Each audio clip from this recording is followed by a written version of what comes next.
I filed for divorce. A poor wife is useless after all.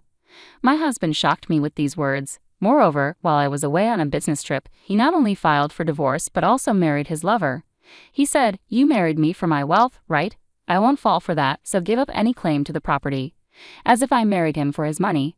When I confronted my indifferent husband, who had always treated me with contempt since our marriage, he started to unravel and ultimately spiraled down to rock bottom. My name is Karen, and I'm 35 years old. My father passed away when I was in kindergarten, and since then my mother raised my sister and me by herself. I was grateful to my mother but always wished I had a father. I dreamed of living happily ever after with my husband, surrounded by children, though I never knew how many. Life on just my mother's earnings was far from wealthy, but we were happy as a family of 3. However, the poverty I grew up with never left me even after I started working and earning a decent salary. When I was single, my grocery shopping centered around discounted items, and I would stock up during sales if the items wouldn't go bad. Eating out was out of the question. I wouldn't even buy convenience store bunto. For drinks, I would bring tea in a thermos. Before I knew it, saving money had become a hobby. I married my husband John 4 years ago. We met through an acquaintance and hit it off. Unlike me, who grew up poor, John was wealthy from a young age, and our views on money and values were completely different. However, I was drawn to his kindness and the new world he showed me. We started dating soon after meeting, and as I was over 30 and eager to get married, we tied the knot in less than a year. We decided to move into my apartment, which was close to both our workplaces. It was a company-subsidized apartment, so the rent was quite cheap, one of the reasons we chose it as our new home. After marriage, I continued paying the rent, and John contributed to other living expenses. This was how our married life began. John had a somewhat traditional view of gender roles, believing women should quit their jobs and take care of the home after marriage while men should support women. I found these views of his cool and masculine at the time. Before our marriage, he suggested I become a homemaker, saying he would support me. He probably thought of me as a domestic woman, good at cooking and cleaning, which made me happy at that moment. However, I loved my job and had important responsibilities at work. I didn't hate household chores, but being a full-time homemaker wasn't an option for me. If I quit my job and became a homemaker, we would have to leave this apartment as it was company subsidized. Moving to a similar apartment would significantly increase our rent and moving costs. Honestly, John's salary wasn't that high. If we had children, our financial needs would increase, and I would inevitably need to keep working. Thinking about our situation, I decided to earn as much as I could while I could. Since I was paying the rent, I felt I needed to continue earning. I subtly brought up these points, including the need to move out of the apartment, in a conversation with John. This was probably the first time I contradicted his opinions. "Hey, about you wanting me to be a homemaker, I'll take care of the house, but can I continue working until we have kids? I want to save as much money as we can for now." Are you saying my salary isn't enough? Or do you just want more money to spend? It's not like that. Kids are expensive, and I want to save up for that. I can even use my earnings for our living expenses. It's better to have more money, right? Right. Your annual income is $15,000, right? It's not much, just enough for the rent, but it's better than nothing. It's better than lounging around at home. Yes, but thank you. I'll keep working until we have kids. Of course, I'll take care of the house too. Though I felt uneasy about some parts, I managed to convince him to let me keep working. But in hindsight, this might have upset him. Balancing work and household chores was harder than I expected. My days were incredibly busy. I was a full-time employee, not part-time. I woke up early to prepare breakfast, lunch boxes for both of us, and to do some prep for dinner and tidy up the house when I got home. I prepared dinner, heated the bath, and did laundry after John went to sleep. Honestly, there was barely any time for us as a couple, and I began to wonder if this was really what a marriage should be like. On the other hand, Javon, who acted like a traditional husband, did absolutely nothing at home. He must have seen how busy I was with household chores, but he would just eat dinner, drink beer, and relax when he got home. He'd bathe alone as soon as it was ready, then go to his room.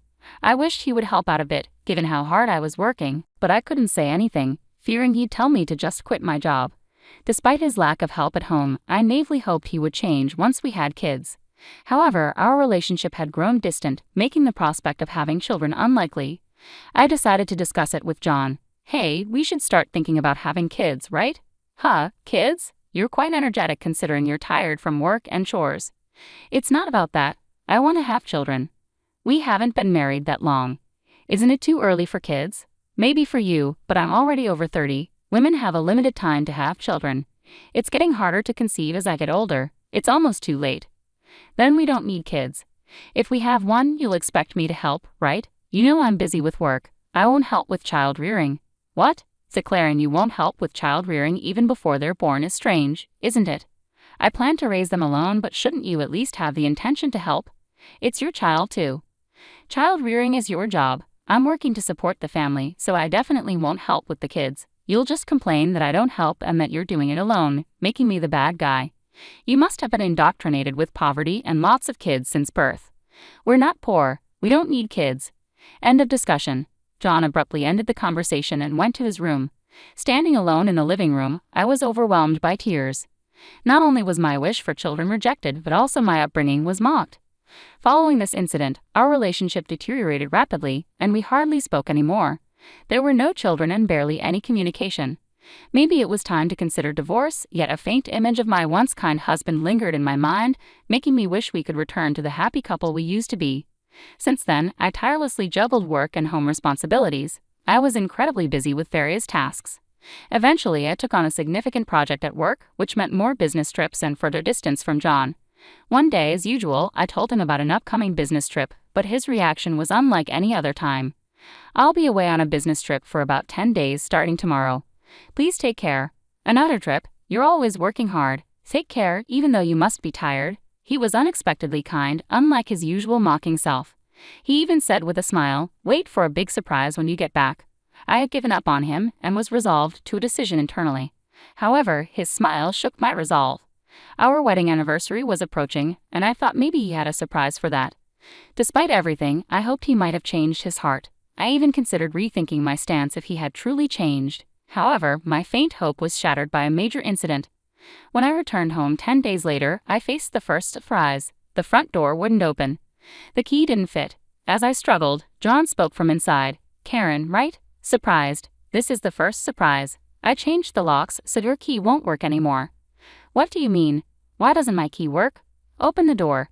"Why would I let a stranger into my house?" "I changed the locks, and for your information, we're divorced." That's the second surprise. A poor wife is useless. Divorce? I never signed any papers. How could you even do this? I just forged your signature. I submitted it with a friend's name as a witness, so you're a stranger now. Got it? Understood. Then we need to discuss property division, right? Right, property division. I had a document for you to sign. I'll let you in this one last time. John finally opened the door. Inside, there was a document for me to sign, waiving my rights to property division. I thought you'd say, "Give me property division if you want a divorce." Poor people like you probably saw me as rich. You married me for my wealth, right? I won't fall for that, so waive your rights to the property. What? I never even thought about property division. I hadn't even considered divorce. So you'll also waive your rights to property division, right? How much property do you think a poor person like you has? A few thousand in savings at most. I don't need that. I have more assets, so if anyone is doing the dividing, it would be me giving money to you, not the other way around. Don't you get it? Is that so? Well, that doesn't matter. Let's change the document to reflect mutual renunciation of property rights and make it a public document, I retorted stubbornly. Afterward, John redid the document on his computer, deciding to make it a public document. However, it would be some time before we could submit it. I decided to pack my things and leave the house for the moment. As I was leaving, he scorned me until the end. "You are poor. I thought about throwing away your belongings while you were on your trip, but you barely had anything. Always wearing the same clothes, typical of the poor." The reason my belongings were few at that time was deliberate, part of my plan. The only unexpected thing was John changing the locks without my knowledge. A few days later, as expected, a panicked John called me. "Karen, what have you done?" "What do you mean? I haven't done anything." "Why are you panicking?" "I have a lot of questions. First, I was told to leave the apartment." "Oh, you were still living there. That's not allowed. It's a new month. You're trespassing." "Trespassing? But it's my house. Are you okay? Did you forget that was a company apartment I rented? I was the leaseholder, so naturally, you can't live there anymore." "That's ridiculous. How could you do this?" "I can't believe you didn't know. I'm not the one who should be accused of doing things on my own. Didn't I tell you that you can't just change the locks of a rental apartment? It's my house. I can change the locks if I want. Didn't you listen?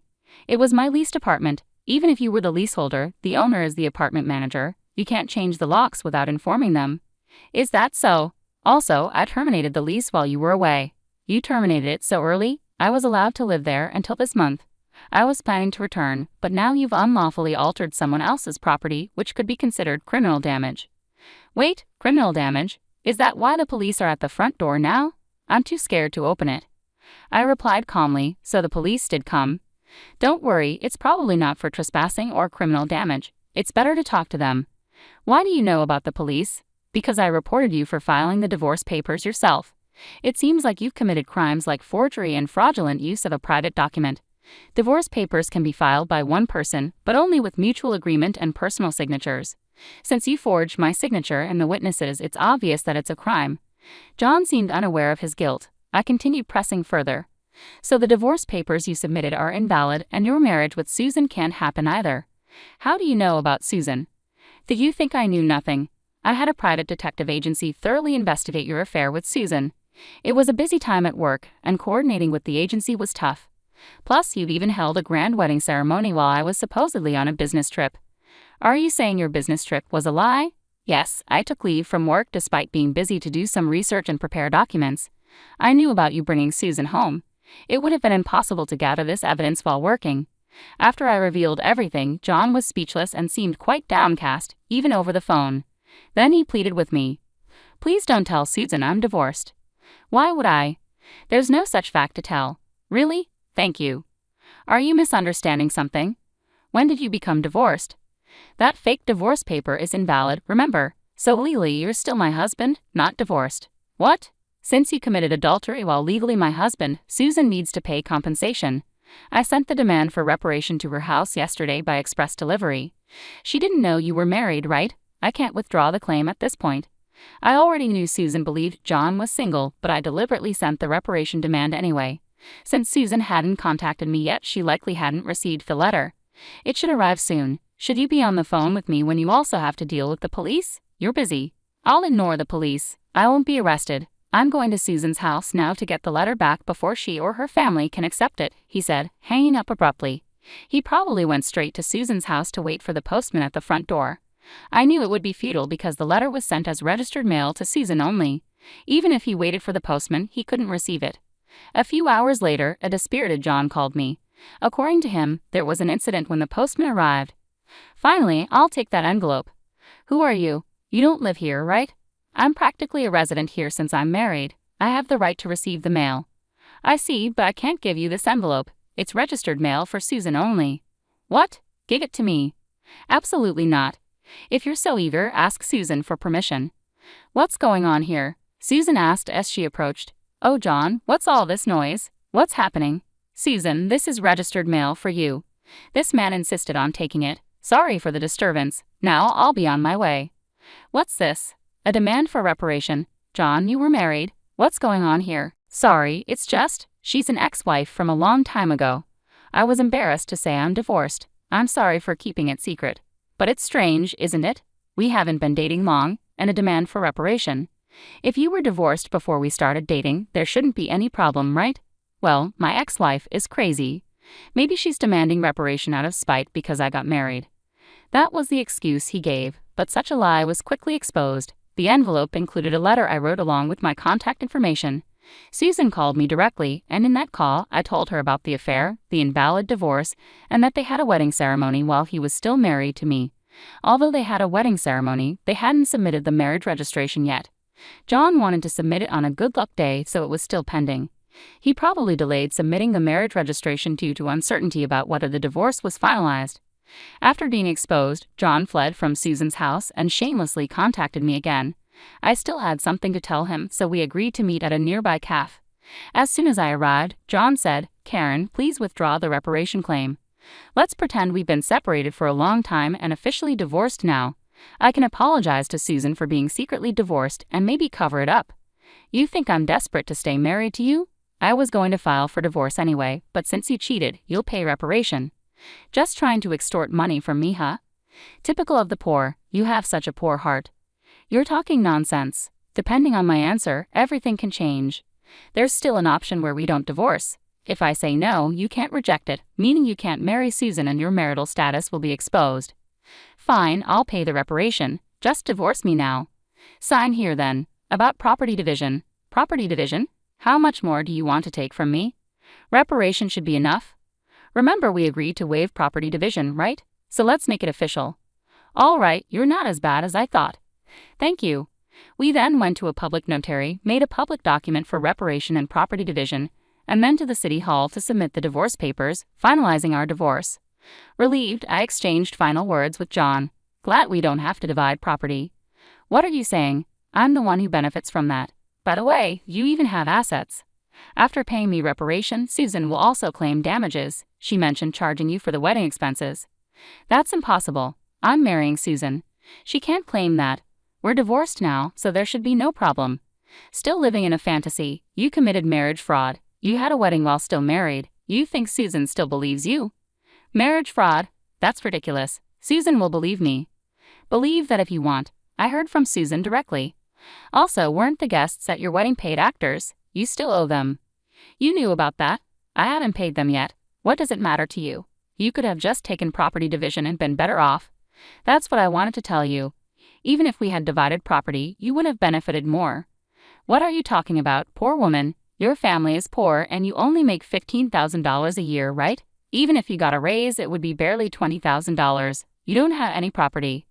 You keep calling me poor, so I thought you might be mistaken. Yes, my salary is indeed $15,000, but you know I work for a foreign company, right?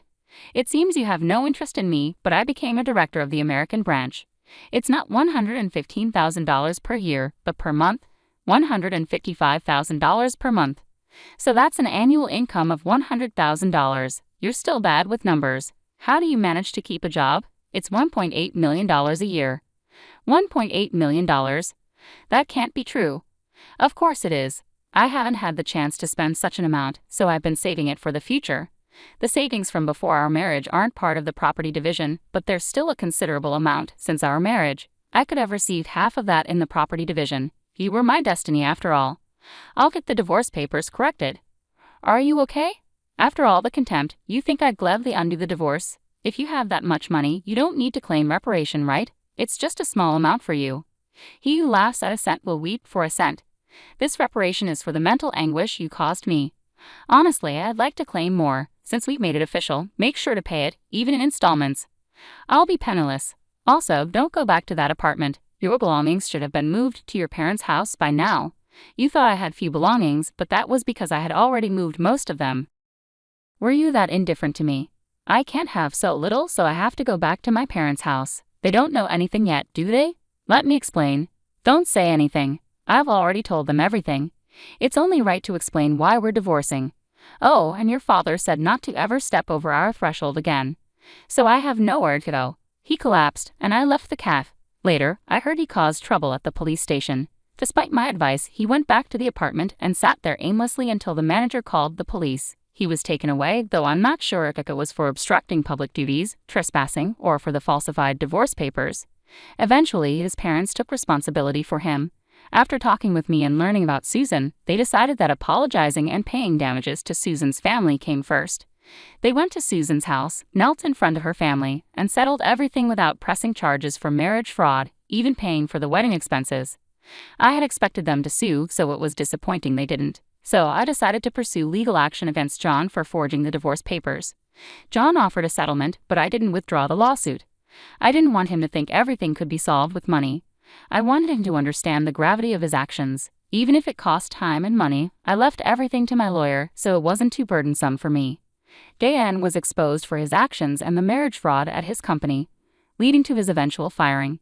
He ended up living at his parents' home, working all day at a relative's construction company. His father took all his earnings, leaving him with no income. I thought his parents wouldn't abandon him, but they were stricter than I expected. They paid my reparation and Susan's compensation, planning to make him work like a horse until he repaid everything. He lived in a shed-like place with no electricity, receiving only $5 per day for food deducted from his salary. They planned to disown and kick him out once he repaid everything. A harsh fate. After years of hard work, I was offered a position at the head office abroad, so I moved overseas after the divorce was finalized. I worried John might come to me for help or harbor resentment, but moving abroad alleviated those concerns. I thought work would be my partner for a while, but soon I found a new relationship. I'm now dating a foreign executive at our head office, and I'm pregnant with plans to marry soon. I told him everything about my past and my ex-husband, and he's understanding. I'll take maternity leave and plan to return to work later, supported by him. He's enthusiastic about taking paternity leave and co-parenting, showing a different cultural perspective. After being tormented by my ex-husband, I finally feel I'm grasping true happiness and confidence in building the happy family I always dreamed of. Many suffer due to selfish spouses. While divorce isn't always the right choice, enduring silence isn't a virtue. It's important to know that honest discussions can lead to resolutions, and sometimes divorce is a necessary option.